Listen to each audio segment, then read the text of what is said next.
Nos van a volver a subir la gasolina hasta 2 euros el litro. Y sí, todo por culpa de la Unión Europea para variar. Esta es la nueva ley que nos han impuesto el día de hoy. Todavía no se ha aprobado, pero ojo porque tiene todas las papeletas para aprobarse antes del 2027. Así que atento, que empezamos. Que por cierto, subo un montón de contenido. Aparte de noticias, también subimos reviews de los mejores coches del mercado. Así que para no perderte nada, suscríbete aquí que es completamente gratuito. Y todas las alarmas han saltado porque quieren subir el combustible entre 20 y 40 céntimos debido a este nuevo impuesto al carbono. De hecho, el Ministerio para la Transición Ecológica de España estima preliminarmente un aumento de 25 a 40 céntimos el litro. Un encarecimiento de este calibre significaría que llenar el depósito, algo que hacemos habitualmente, sería aproximadamente 15 o 20 euros más caro, siempre dependiendo de lo que sea tu depósito. En términos generales, esto significaría que la gasolina estaría a más de 2 euros el litro. Y quiero recordarte que a día de hoy, que estamos a 27 de octubre del 2025,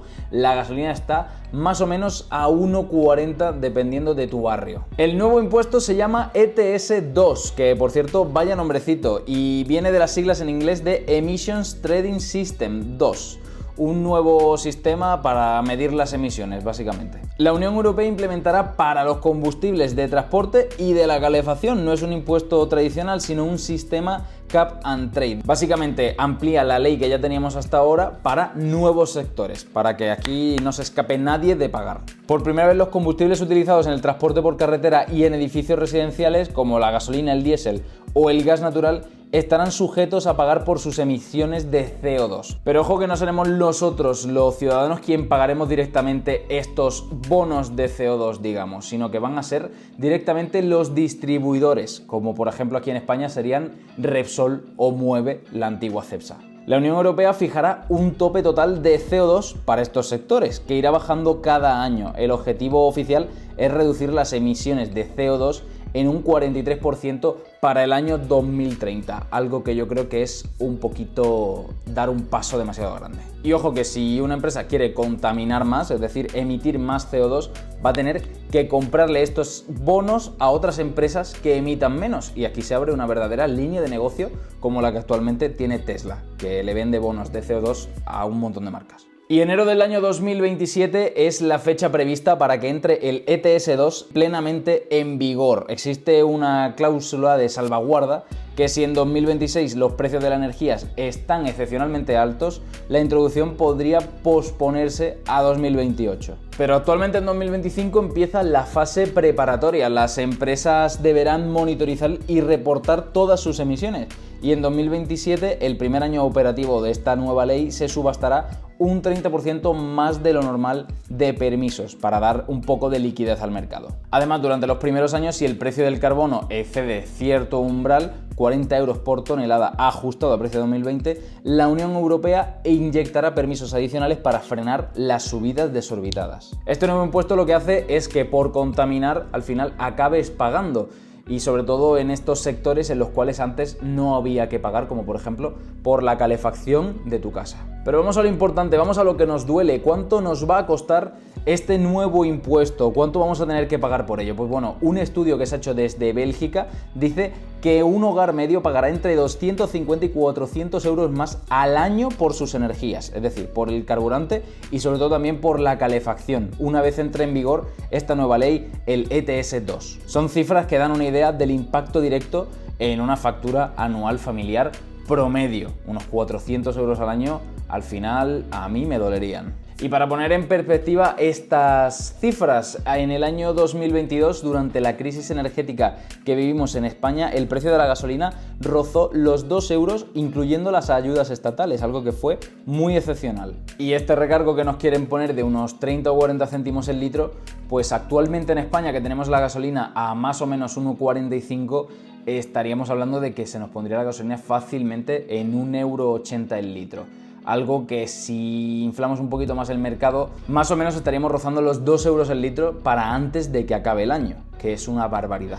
Pero ojo porque no solo la gasolina la afectada, el gas natural para la vivienda también estaría afectado y se estima que se sumarían 15 euros más por cada megavatio hora para el gas domiciliario en 2027. Los defensores de este nuevo impuesto atacan a la gente diciendo que para bajar las emisiones pues hay que tocarle el bolsillo al ciudadano, pero realmente hay más preocupaciones que el dinero. Más inflación y más coste de vida. Como ya te he dicho, los bancos centrales y los organismos económicos pues prevén un rebote inflacionario y pasar del 1,7 al 2,4% de inflación en 2027 solo por esta medida pues no es un cambio menor. Mucha gente ve contradictorio que mientras se lucha por contener la inflación se apruebe una normativa que añadirá inflación de forma completamente deliberada. Y por supuesto el sector del transporte, uno de los más afectados, ya está avisando de que se encarecerá por supuesto todo el transporte, no solo en España, sino a nivel europeo. Muchas empresas de transportes que trabajan con un margen muy ajustado se verán obligados a subir sus márgenes operativos y por lo tanto a subir el precio del coste del transporte final. Muchas organizaciones sociales también temen un efecto contrario. Las familias de menores ingresos destinan menor porcentaje de su presupuesto a combustible y a calefacción, por lo que este impuesto les afectará proporcionalmente más. Quienes no puedan permitirse un coche eléctrico nuevo o aislar mejor su casa o incluso instalar paneles solares, pues tendrán que pagar más por seguir usando gasolina o gas, y en zonas rurales sin transporte público y con inviernos más fríos, esto agrava el riesgo de pobreza energética. Europa versus Estados Unidos. ¿Qué hacen otros países, ya no solo Estados Unidos, sino países del continente asiático como por ejemplo China, para regular sus emisiones? Pues vamos a ver algunos casos prácticos. El precio de los carburantes. En Europa pagamos mucha más gasolina que en Estados Unidos, y esto ya antes de este impuesto. Y actualmente la gasolina en Europa la tenemos más o menos a 1,40 € el litro. Pero espérate, porque en Estados Unidos la tienen a 0,75 € el litro al cambio, un cambio bastante menor. Y esto se debe a que los impuestos de los carburantes en Europa son históricamente más altos. Las políticas sobre el carbono en Estados Unidos directamente es que ni existen. Sí, algunos programas regionales, por ejemplo en California y en varios estados del noroeste, tienen mercados de carbono o estándares de combustibles bajo en carbono. China, por su parte, lo único que hace es tener un mercado de carbono, pero para la industria, no grava directamente la gasolina en sí. Los detractores de este impuesto temen una pérdida de competitividad por parte de Europa, porque al encarecer muchísimo todo, ya no solo el transporte y la gasolina, porque esto al final es un dominó que va tirando piezas hacia adelante y que va afectando a todos los mercados, pues hace que encarezcamos nuestros productos y nuestros servicios, y por lo tanto los productos y servicios que vienen desde fuera de Europa sean mucho más competitivos, y esto puede ser bastante peligroso. También es cierto que en Europa la gente tiende más al transporte público y menos al coche privado, y aún así los coches privados son como 50 veces más eficientes que los típicos coches americanos gigantes. Aquí no tenemos ni coches enormes, y los que tenemos pues la mitad son híbridos y además consumen menos. En Estados Unidos un aumento brusco del precio de la gasolina puede ser políticamente explosivo. Los estadounidenses no toleran pagar lo que pagamos aquí, y esto explica en parte por qué Bruselas puede permitirse políticamente proponer este nuevo impuesto. Aún así, Europa se arriesga a un descontento del ciudadano similar al que tendría Estados Unidos si los precios se dispararan sin alternativas viables. ¿Y por qué se considera esta nueva política un disparate? Porque es como lo están tachando muchísimos de los medios. Introducir un sobrecoste energético en 2027, cuando Europa aún estará recuperándose de la reciente inflación y crisis energética, se percibe como muy inoportuno. Dicen que ahogará a más familias y a más empresas, en un momento bastante delicado.